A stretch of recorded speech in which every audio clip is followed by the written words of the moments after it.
Hello, welcome to the latest edition of Last Bell Boxing. Today we are joined by Gareth Morris, ex-British Boxing Board Control, and we're going to talk about the Lewis Ritson fight at the weekend, and especially around the referee and the stoppage. So, good evening, Gareth. Thank you for joining us for part two. Oh, yeah, good evening, Carl. Good evening, Andy. Yep, thanks for on, mate. No problem. No problem. So let's jump straight into it, Gareth. The Ritson fight at the weekend, what did you think of the fight, and especially what did you think around the stoppage? Right, well, I've had a look at it. Obviously, I knew you wanted to chat about. As I say, I haven't had a chance to watch the whole of the contest, but I've watched the stoppage quite a few times. I've watched bits of the fight, it was very surprising. Steve, it's funny because I must be a bit of jinx because I was only having a conversation with someone, I can't remember who it was, a couple of weeks ago, and I said about Steve Gray. I said he's a referee I've never spoke to. I've been on the seminars and stuff with him. He's a guy I don't really know much about, and I only said a few weeks ago, he's a guy who you never hear about any controversy with him. You never hear any. He's very quiet. You never hear any problems with him. And then, so I must have jinxed the guy. But there is a precedent. You see, many years ago, old Mickey Van, famously, I can't remember who the boxers were. They put the towel in the ring, and he kicked it out the ring. And I think there wasn't any trouble in the end of that because I think. I don't know if the guy who they tried to stop went on and won, but there was no problem. But it's very unusual. Well, the first thing is, you see, technically in the rules, technically they're not allowed, if you say, to put the towel in. Now, I always think it's a great thing. It's a compassionate act. The corner man knows his boxer, hopefully, knows his boxer very well.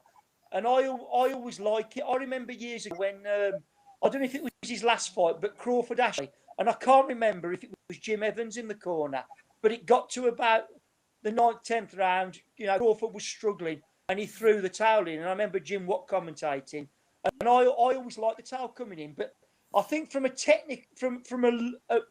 from the actual law, it's supposed to be in pro boxing. He's technically, if you like, he's within his right. But like I say, the only precedent for it is Mickey Van doing it. But you see, I'm very surprised Steve Gray did that. Very surprised.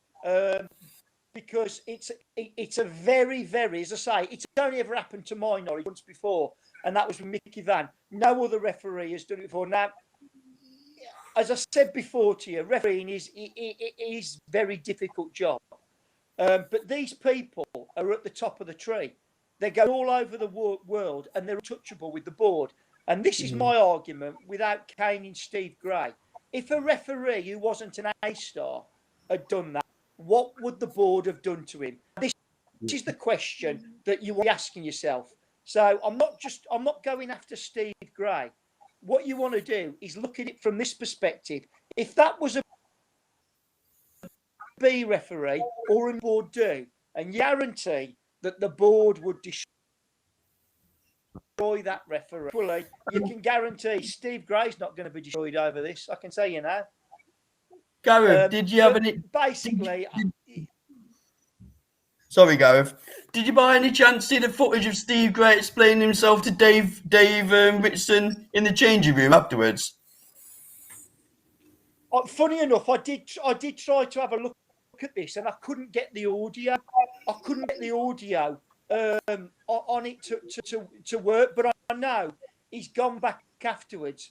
It seemed. Funny enough, I just had a little look at it before I came on here tonight as well. The actual stoppage, and like the corner man seems to have over, and in the ring he's shaking Gray's hand and whatnot, and he's obviously trying to explain himself, Steve Gray. He knows he's done something controversial there. That's why he's explaining himself, and that's why he's gone in the changing rooms after. But it was a very, very unusual thing for a referee to do, because even though technically it is supposed to be the referee who stops the contest or the ringside doctor, technically, but it's one of these beautiful things, I think, in boxing, where the corner man compassionately says, no, my boxer, that's it. And the thing is, of course, you see, what's happened in this instance, Mickey Van was a different one, you see, because, as I say, I think it was a different outcome. With this one, he's under pressure. Gray's ignored the towel. He's then kicked the towel out again, which gives him another problem, you see, because while he's doing that, he's then having to, he's having to keep an eye on the boxers and kick the towel out. So that's another.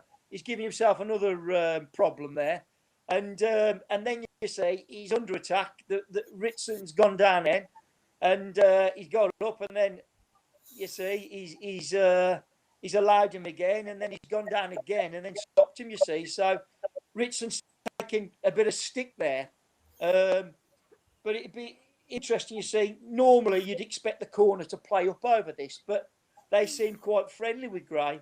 The footage I've seen with the one cornerman, but you see, this is the point. It is, Gray did it years ago, but look, the way I look at it, you see, the argument from the board would be that anyone can throw a towel into the ring, right? That was always the argument when I was refereeing, when they talked about this. But like I say, I've refereed a contest now. I've never ever seen a referee ignore the towel, never. And so he's it's an awkward thing he's done there. He's put himself in a predicament there, to be honest. Yeah. The thing for me, Gareth, is Ritson had no chance of winning that fight at that point. So his corner were clearly trying to save him for another day. Yeah. And his corner, like you've said earlier, his cornerman, if he knows his fighter well enough, he knows when his fighter's had enough. And not only has he been with that cornerman for virtually his whole career, it's also his dad. So he's going to know better. I heard it was his dad. Yeah. Also, the referee at one point in the fight, I think it was a round or 2 rounds earlier, on the break, went into Ritson's corner and told him that if he didn't defend himself, he was going to stop the fight. Yeah. So I didn't see that. A little bit for me. Sorry. Yeah, sorry. I didn't see that, but yeah, you see, it's Steve's dug himself a hole here. See, he's I'll be honest, he's not a referee. I know at all. As I say, I've been in a room with him. I've never had a conversation with Steve Gray, and he's somebody I only mentioned a couple of weeks ago. He's like the quiet man, Steve Gray. You never heard any controversy or anything about him, did you, until now? Yeah. So thanks for your views on that, Gareth. Just coming to you for 1 minute. So what have you got planned at the minute? Any update on I know you can't say too much, but on the John Fury Theo fight, any updates on that, or what are you up to? Yeah. I mean, still the latest I heard, they're still trying to get John to sign the contract. Mickey Theo is ready to go. Everything's organised. The timekeeper, the judges, everything, the venue, the lot. So I'm ready, but they're still for John to sign that contract. So it's frustrating. There's no update on it at all. They just you see basically what they've put it to him. They either sign the contract or say you don't want to box, and he's gone quiet, and so it's hoping it's going to happen. We want it to happen, and just waiting to hear. It's a shame, really, because obviously there is interest in that, even though like Mickey Theo's never boxed in his life. Like, you know, John's obviously an ex-pro. You know, he had a few as a pro, but you know, Mickey is in the gym a lot. You know, from what he says, he's training all the time. So it you know, be an interesting little matchup. You know, but yeah, I've got no more information. You know, it's gone cold at the minute. Do you think it happens, Gareth? I hope so, because they're telling me from what I've been told. I mean, I've not had a recent conversation about this in the last 2 or 3 weeks, but I'm getting told. I was getting told it will happen. You know, that they will get John to box eventually, because as I say, it's all they've got everything in place.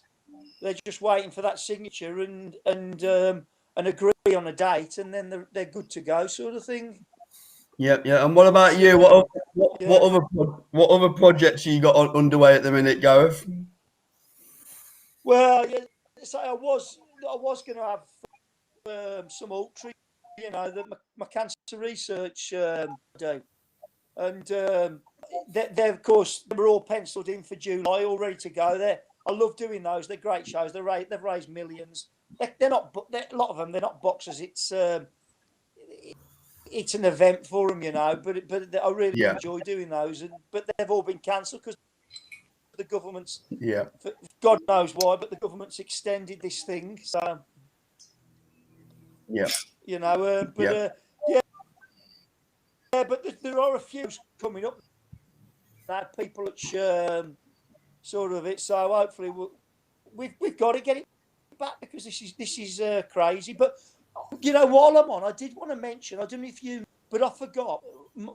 There's a show I regularly do about twice a year for Ultra in Nottingham, and it's lovely. I absolutely love it, and it's a guy who's got a gym from Nottingham. I spoke to for a while, but he's a lovely fella, Jensen, and I think it's the Rebels gym. And I thought when I came off last time to you, I thought I'll mention. I haven't spoke to Kevin, as I say, for a while, but he's a lovely fella, very very good matchmaker. Kevin is as well, and I love doing his shows because they run so well, and you get looked after there. They're lovely people over there at Nottingham. Yeah, well, next time you're in Nottingham, you'll have to give me and Andy a shout, Gareth, and we'll buy you a pint and, you know, have a face-to-face. Yeah, cheers, brilliant, yeah. It'll have to be a cold drink. Oh, right. Yeah, no, well, much obliged. I'll have a Coke, but it might have a short in it, Gareth. Yeah. So, Gareth, really appreciate that your time tonight, fella. Obviously, you kind of give us some time to talk about the Ritson Stoppage. Really appreciate it. And what we'll agree is, when we do find and know about Theo, would you be kind enough to come on again and give us a bit of a lowdown? Yeah, no, of course I would. You know, I love talking boxing. See, I like a lot of. I'm interested in a lot of the fun of the old time boxing. And the old time trainers, because there's some absolutely there's some special. There was a lot of talent. Okay. And stuff. I'm busy. I don't always get to watch a lot of the stuff. Yeah. Go with the connection's not great. When I was with the board, you can tell. This is it. But you see, in the old days, each other, and they weren't bothered about having losses on the record. Quick one in for you before you go. What about this? There's a guy. If people haven't heard of him, if they want to go away and look into him, there's a guy who years ago, and there wasn't just him about. There was a lot of others, but there's a guy they reckon was so good, even Sugar Ray Robinson wouldn't box him. A guy called Charlie Burley. Right. Charlie Burley was like a welterweight. He was that good. He used to beat heavyweights. So that's a true story, that is. And even Sugar Ray said he didn't. And the powers that be kept Burley away from Sugar Ray. But, Well, there were so many others in research. the old days, but a lot of good trainers as well. All right, Gareth, again. It's fascinating to say. Really appreciate your time, Gareth. Okay, I'll keep in touch. Thanks a lot. No worries. All the best, Carl and Andy, and thanks for what you do. It's great having the boxing podcast. No, we'll speak to you soon, Gareth. We'll speak to you soon. Take care. Cheers, Gareth. Take care. All the best to you. Thanks, Andy. Thanks, Carl. Cheers. All the best. No problem, mate. Bye.